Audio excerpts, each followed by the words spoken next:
We're all aware of Sony Pictures Animation, I'm sure of it, as they had many hits and misses, but how many of you know that Sony has made animated movies without their main animation company?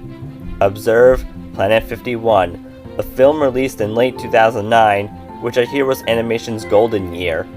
Is this flick one of the greatest and deserving of a flag placing, or was it out of orbit? Allow me to tell you, though I must give you a spoiler alert before your brain ends up being dinner. Don't surrender, or die, because the alien will hypnotize you away, which is bad, since I'm starting right now. Hey, I'm Owen, the fiction fanboy, and here's my review on Planet 51. The story begins with a scene from a movie within the motion picture, Humaniacs 2, where the alien arrived to take over the land.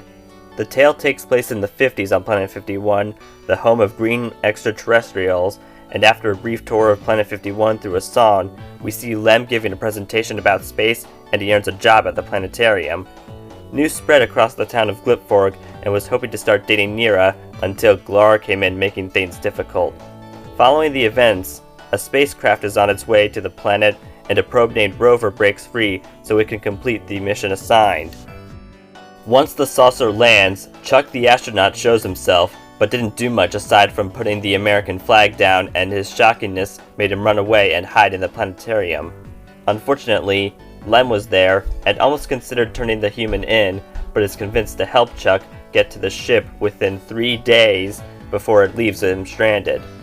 In case it was too easy, the army led by General Gral investigated the machine, and they think the alien has come to enslave their planet.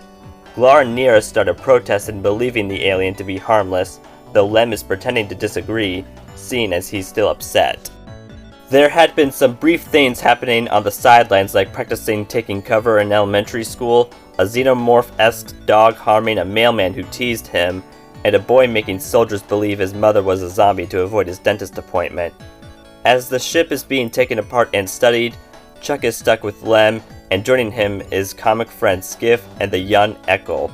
Also, Rover does find its owner, yet while two soldiers come in to check the house, Chuck fakes brainwashing them into helping him get to the comic book store so they can broadcast him on TV to show he's friendly. Their timing was dire, as the rest of the army wasn't far behind, and mad scientist Professor Kipple got involved.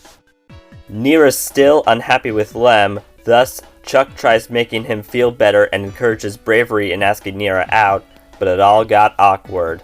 Upon being filmed, Chuck must have forgotten the plan or the aliens misunderstood him, take your pick, but for sure, they had to run. Soldiers chase down and capture Rover, and when the protagonists are back at the planetarium, Lem puts his boss in the janitor's closet, causing him to get fired. Following a bond ship, Skips and Eckel find them, and acknowledging the premiere of Humaniacs 3, there was a costume contest, sparking a light bulb on how to masquerade Chuck through the town. Sadly, after Rover escaped, the army followed it as their way to Chuck, disrupting the competition, and once the human was apprehended, Lem's attempt to defend him made Kipple think he's a zombie, so Chuck used his acting to free Lem, and the invaders were taken to Base 9. Lem got his job back, yet hesitated on his briefing and left to find Chuck, who was about to get his brain removed for not unveiling his plan and a whole shooting shtick.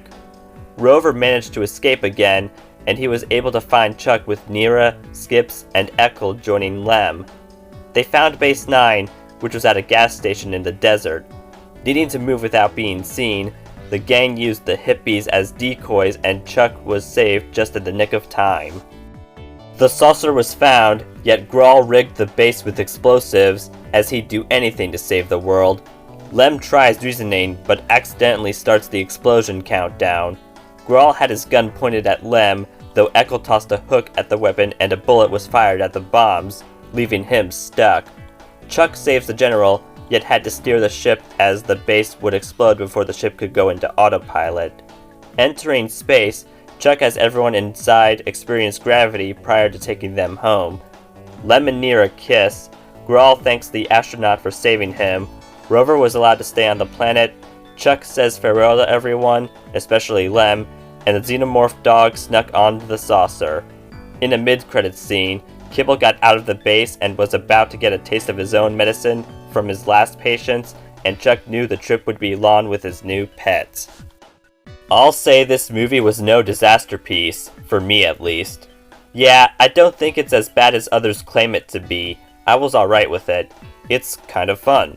The animation is pretty good, the voice cast did swell, the plot is like E.T. with reversed roles, music is catchy, and there were some laughs I had along the way.